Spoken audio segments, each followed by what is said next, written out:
සුබ දවසක්. ඔබ වෙනුවෙන් ඉදිරිපත් කරන ප්‍රායෝගික ඉංග්‍රීසි භාෂා කතන පෙරහුරු පාඩම් මාලාව තුළින් අද අප සූදානම් වන්නේ ඔබට ඉංග්‍රීසි ප්‍රායෝගික භාවිතයේදී අතිශය වැදගත් වන වාක්‍ය රටාවක් පිළිබඳව පැහැදිලි කරන්න. ඉතින් YT High School ශ්‍රී ලංකා YouTube channel එක හරහා ඔබට ඉදිරියේදී නිබඳවම මෙම පාඩම් මාලාව අපි ඉදිරිපත් කරන්න බලාපොරොත්තු වෙනවා. ඉතින් අද දින ඔබට ඉංග්‍රීසි කතනයේදී අතිශය වැදගත් වන වාක්‍ය රටාවක් පිළිබඳව පැහැදිලි කිරීමක් සිදු කිරීමට මම සූදානම්. අපට භාෂාව භාවිතා කිරීමේදී බොහෝ අවස්ථාවලදී රික්වෙස්ට් ඉල්ලීම් කිරීමට සිද්ධ වෙනවා. ඉතින් අපිට ඉංග්‍රීසි භාෂාව තුළ ඉල්ලීම් කිරීම සඳහා වාක්‍ය රටා බොහොමයක් අපි භාවිතා කරන ලබන. නමුත් අද දින මම ඔබට පැහැදිලි කිරීමට සූදානම් වන්නේ is it possible to යන වාක්‍ය රටාව භාවිතා කරමින් කොහොමද ඉල්ලීමක් කරන්න කියලා. මේ ඇත්තටම ටිකක් අඩුවෙන් භාවිතා කරන වාක්‍ය රටාවක් ඉල්ලීම් කිරීමේදී. නමුත් මේක අපිට භාවිතා කරන්න පුළුවන්. is it possible to මෙම වාක්‍ය රටාව භාවිතා කරමින් අපි කෙසේද ඉල්ලීමක් කරන්නේ කියන ආකාරය අපි මෙම පාඩම තුළින් අධ්‍යයනය කර බලමු. එසේම අපට ප්‍රකාශ කළ යුතුයි මෙම වාක්‍ය රටාව බොහෝ අවස්ථාවලදී අපි යම්කිසි ස්ථානයකට ගිහිල්ලා සේවයක් ලබා ගැනීමේදී බහුලව භාවිතා කරනවා. ඒ වගේම මේක කිසිම ගැටලුවකින් තොරව අපිට ඉල්ලීමක් කිරීමේදී පොලයිට් විදියට ශීලාචාර විදියට පොලයිට් විදියට අපිට ඉල්ලීමක් කිරීමේදී මේක භාවිතා කරන්න පුළුවන්. ඉතින් අද අපි කතා කරන මේ is it possible to කියන වාක්‍ය රටාව භාවිතය පිළිබඳව ව්‍යාකරණ භාවිතය පිළිබඳව පොඩි අවබෝධයක් ගන්න ඕන. මෙන්න මේ ආකාරයට ඔබ වාක්‍යයක් ගොඩනගා ගත යුතුයි. මේ is it possible to මේ විදිහට භාවිතා කරනවා. මුලින්ම අපි is it possible to වාක්‍ය රටාව භාවිතා කරනවා. ඊට පස්සේ අපි මේකට එකතු කරන්න ඕන ක්‍රියාපදයක්. වර්තමාන කාල ක්‍රියාපදයක් අපිට යොදන්න පුළුවන්. දැන් අපි උදාහරණයක් ගත්තොත් is it possible to pay මට ගෙවීමට පුළුවන්ද මට ගෙවීමට is it possible to මට හැකියාවක් තියේද is it possible to මට හැකියාවක් තියේද කියන අදහස තමයි මේ is it possible to භාවිතය අපි අර්ථය ගන්න. ඊට පස්සේ ඔබට අවශ්‍ය ක්‍රියාව මෙතෙන්ට භාවිතා කරන්න පුළුවන්.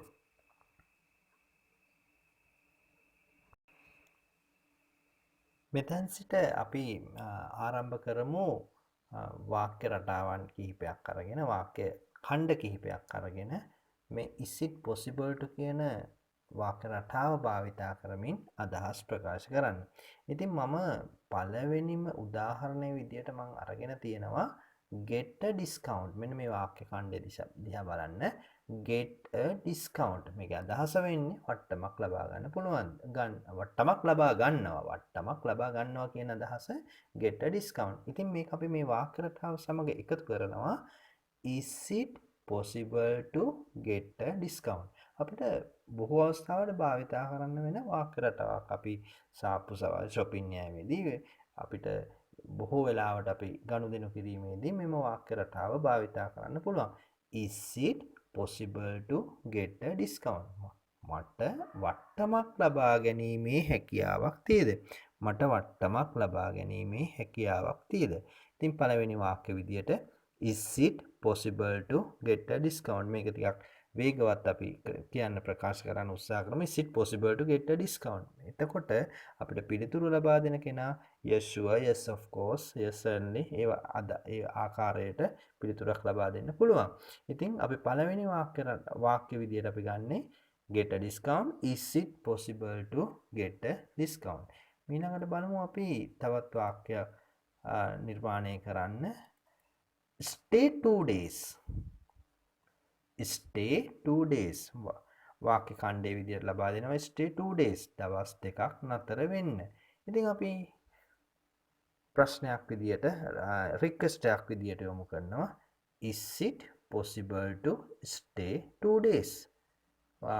යම් කිසි නවාතැන් පළකට ගිහිල්ලා අපිට ඉල්ලන්න පුළුවන්. එහෙම ඉල්ලීමක් කරන්න පුළුවන්. Is it possible to stay 2 days? මට දවස් දෙකක් නතර වෙන්න හැකියාව තියේද? Is it possible to stay 2 days? මට දින දෙකක් නවතින්න හැකියාව නතර වෙන්න පුළුවන්කම තියේද?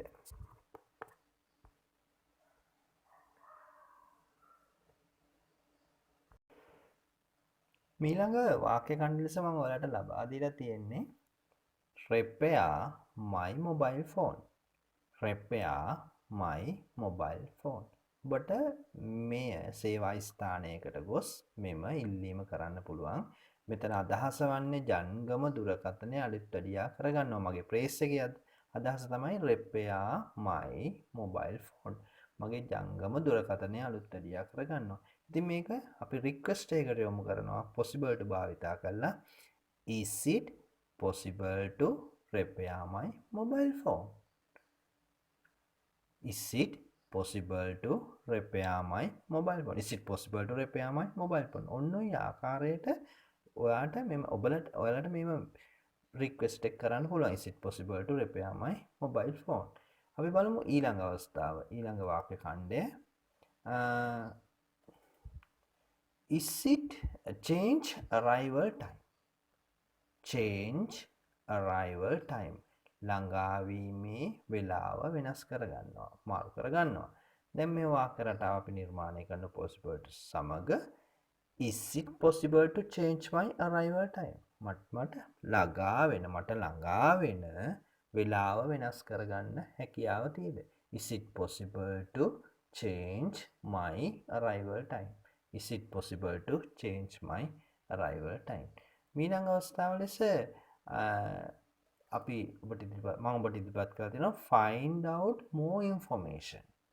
මේකත් අපිට රික්වෙස්ට් එකක් විදියට භාවිතා කරන්න පුළුවන්. possible to සමග තොරතුරු ටිකක් සොයා ගන්නවා.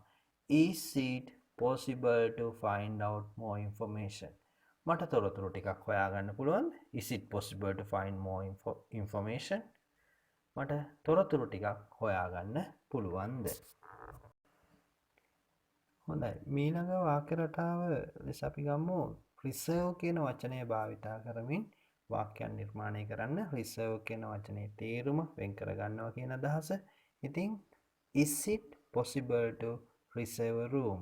Is it possible to reserve a room? මට කාමරයක් වෙන් කරගන්න හැකියාවක් තියෙද? ඉතින් මේ වාක්‍ය රටාව අතිශය වැදගත් වාක්‍ය රටාවක්. ගොඩක් වෙලාවට අපිට රික්වෙස්ට් කිරීමේදී බොහෝ අවස්ථාවලදී මේ වෙන රික්වෙස්ට් අපිට කරන්න සිද්ධ වෙනවා. ඉතින් මේ රික්වෙස්ට් කිරීමේදී ඉල්ලීම් කිරීමේදී අපිට මෙම වාක්‍ය රටාව භාවිතා කරන්න පුළුවන්. ඉතින් අපි මෙම වාක්‍ය රටාව භාවිතය පිළිබඳ phrases කිහිපයක් වචන කිහිපයක් භාවිතා කරගනිමින් වාක්‍ය පුරුදු වුණා. මම ඔබට ඉදිරිපත් කරන පාඩම් මාලාවේ දෙවන වාක්‍ය රටාව විදිහට තමයි මම අද is it possible to කියන වාක්‍ය රටාව භාවිතා කරමින් ඉල්ලීම් කරන ආකාරය පිළිබඳව ඔබට පැහැදිලි කරේ. මම හිතනවා ඔබට මේක ප්‍රයෝජනවත් වේවි. ඔබ එදිනෙදා කතා බහේදී ප්‍රැක්ටිකල් ඉංග්‍රීසි භාවිතා කිරීමේදී මේ වාක්‍ය රටාව ඔබට භාවිතා කරන්න පුළුවන්. ඉතින් ඔබ මේ පාඩම් පිළිබඳ යම්කිසි වටිනාකමක් ඔබට යම්කිසි උදව්වක් ලැබුණා නම් ඔබට පුළුවන් මගේ channel එක subscribe කරන්න. ඒක අමතක කරන්න එපා. ඉතින් ඔබට සුබ දවසක්.